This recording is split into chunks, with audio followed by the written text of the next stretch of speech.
Okay, so I've opened up a new file and we're going to talk about organization.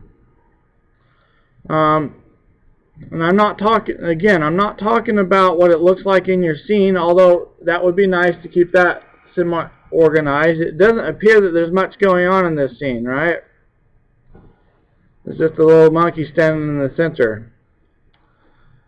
But he's got a lot of stuff going on.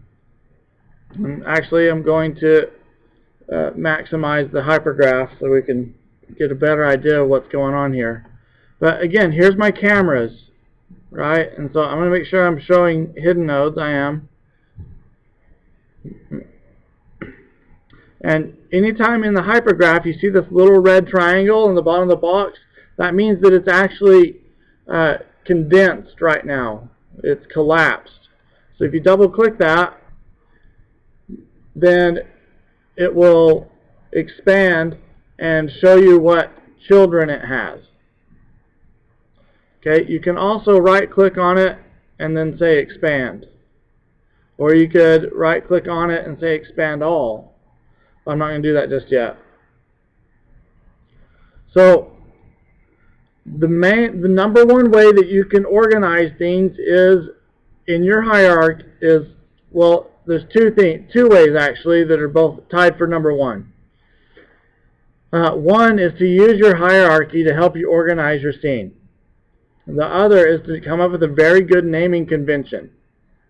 And so I actually like the naming convention that I use on this particular file. We'll get into that in just a second.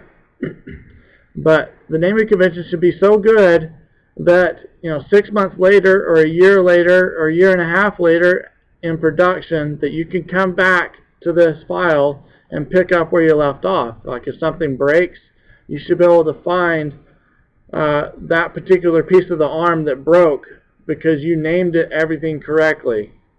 And part of what I mean by naming everything correctly is everything needs to have an absolutely unique name. You cannot share names with anything out of all those 6,000 or 8,000 nodes. Every one of them should have a unique name. And that might sound kind of hard, but we'll explain that further in the naming when I discuss the naming convention. Okay, so I have two different files. If you see a node that has red text, that means it's referenced in. If you don't know what that is yet, that's okay. We'll get to it. But it just means that it's being pulled in from a separate file, but it's being used within this file. And we'll discuss how to do that. It's very important to know. And so it also is collapsed right now, right? So let me do this. And actually, I'm just going to double click the monkey group. Okay, and so here I have the monkey group is divided up into everything but the arms and legs. And then I have the arm leg group, and I have all the geometry. So we'll open the geometry first, so that's going to be really small. And so we have a low quality mesh, and there's a bunch of different mesh pieces to that. And that's basically just a cut up mesh.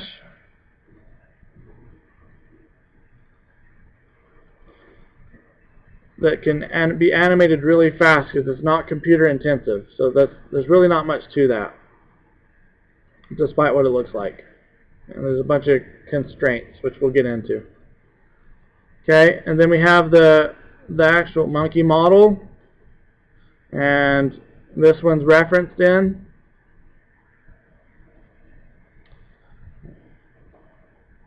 And then there's the monkey's body. There's his lower jaw. Has a couple of constraints on it. There's the upper jaw, the tongue, and the eyes. Okay, so that's all there is to that hierarchy. But I knew where they were all going to be already, even though I haven't really looked at this file for quite some time. I created it in 2009. It wasn't hard to find the model, but I can continue to break this down, and I can go into the all but arms and legs group, and I have a control group and a do not touch group. This do not touch group is very important. There are things that will break your rig every single time they get tampered with. About the time you're done with your rigging, they're very sensitive. Anything that is like that belongs in a do not touch group.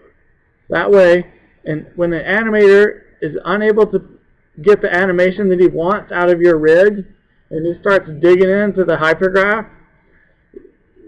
he'll see this do not touch group, and he'll be like, oh, I probably shouldn't mess with that, but he probably will anyway.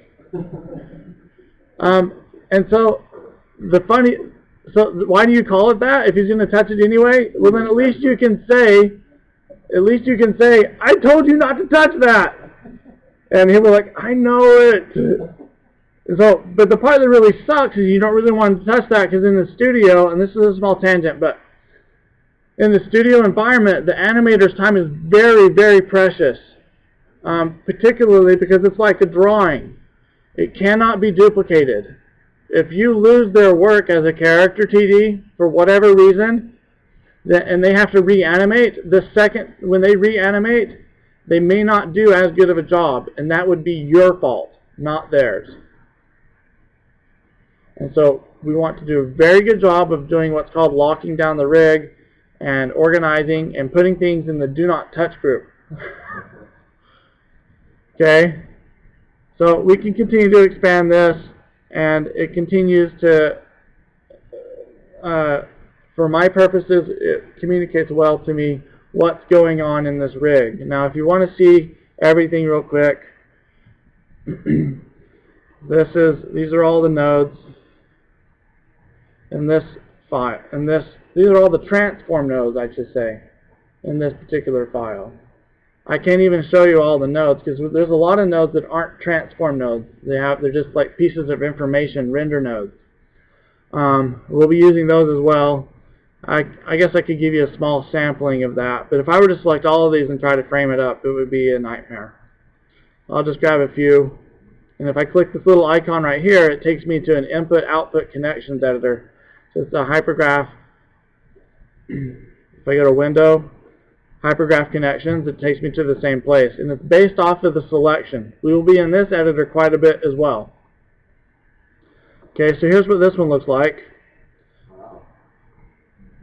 So each line represents a piece of information that's being passed from one node to another.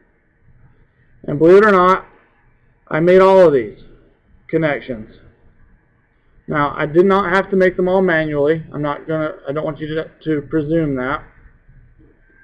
But Maya does a lot of this stuff for you. And this is the very most fundamental view of Maya, this hypergraph connections editor. And in fact, if I hover over one of these little arrows, and this little box will come up. I can't point to it, because if I move my mouse, then it'll go away. But where it says, you know, bind tail underscore joint 4 dot orient joint. Well, that's an attribute name, and then it has the dash angle bracket, and then it says what it's connected to. It's connected to the mesh 127 underscore parent constraint 1 dot target 0 dot target blah blah blah. Okay. So we won't be getting into this right away, not trying to intimidate you, but we will be in here.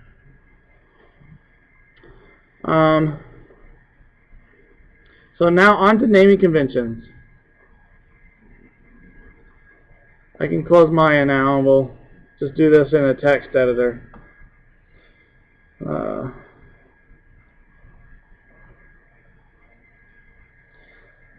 So I'll just make it big. So what I like to do is have the this is sort of my naming convention. I like to have